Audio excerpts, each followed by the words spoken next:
I'm Stevie J with your UFC 159 pay-per-view recap courtesy of Glove Up or Shut Up and AngryMarks.com. The first bout we saw on FX was Ryan Kid Lightning Caraway versus Johnny Brutal Bedford. This one went to the third round. Caraway had been taking him down and dominating the fight throughout, and then finally finished it with a tap to a guillotine choke at 4:44 of the third. Next bout on FX was Sarah McMahon versus Sheila Gaff, and this was probably my favorite fight of the night because Sheila Gaff made a huge gaffe right at the beginning, charging towards McMahon, and the Olympic silver medalist immediately took her down and controlled the fight from there. They got stood up at 256, but that didn't help matters for Gaff because McMahon hit her with a right, then tried to drop levels on her. They pressed into the fence. McMahon single-legged her to the ground, took side control, easily got a mounted crucifix, just wailed on her with right hands until the referee Gaspar Oliver was forced to stop the fight at 4:06 of round 1. Sarah McMahon wins by TKO. She's probably moving up from number 6 in the women's bantamweight rankings after this fight. The next fight was the first of many weird things that happened during UFC 159. We had Gian Villante versus Ovince St. Preux at light heavyweight. I had OSP ahead going into the third round, but it got stopped 33 seconds in because of an accidental eye poke, and the referee Quinn Mulhern went to ask Villante if he could see. He said no, but instead of giving Villante time to recover, he immediately waved off the fight. But since it was already into the third round, you go to the judges' scorecards on an accidental foul, and this is one of the weirdest scores you'll ever hear in a UFC fight. 30-28, 30-29, and 29-29 for the winner by majority technical decision, Ovince St. Preux. Joe Rogan says it all afterwards. And that, ladies and gentlemen, is what's known as a mess. From there we go to Rustam Habalov versus Yancy Medeiros. And guess what? This fight also ends due to an injury.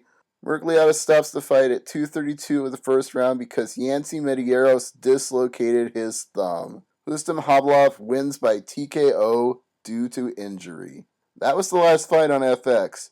All they did after that was show the Sarah McMahon and Sheila Gaff fight again. The first fight of the pay-per-view was Pat Healy versus Jim Miller. Healy out-wrestled him, ground on him, just fought a typical Bam Bam Healy fight. In the third round, he had clearly worn Jim Miller down and was finally able to sink in a submission, but Miller refused to tap and went out cold. Your winner by rear naked choke, upsetting the number 4 ranked lightweight, Pat Bam Bam Healy.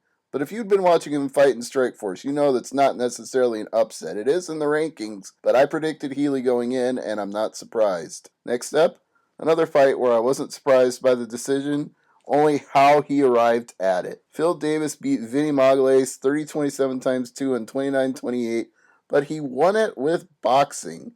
That's right, he was using jabs and hooks and outstriking Vinny, and Magalhaes, as you might expect, being as a world champion at Brazilian Jiu-Jitsu, kept flopping to his back and begging Davis to go into the guard. Oh, I seem to recall an Anderson Silva fight in the United Arab Emirates that went a little something like that, and it wasn't a lot of fun to watch. This one was more fun just because Phil Davis was such a good striker and the referee was quick to stand up Magalhaes, but basically he kicked his ass for 3 rounds. Then in what is sure to be the knockout of the night, simply because it's the only one you can't attach a technical to, Roy Nelson clobbered Czech Congo. He hit a right that dropped him, another right on the ground that Congo wasn't going to recover from, and this fight was over at 2:03 of the first round. What did Roy Nelson say afterwards? Not, "I'm going to Disneyland." He said, "I want that gold." And you know what? He may get a shot at it sooner rather than later. Next up, Michael Bisping took on Alan Belcher. And guess what? We have another injury stoppage due to an accidental eye poke in the third round. Bisping had already been dominating him on the feet.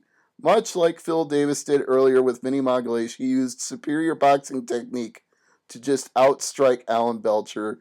He was quicker to the punch. He was throwing combos.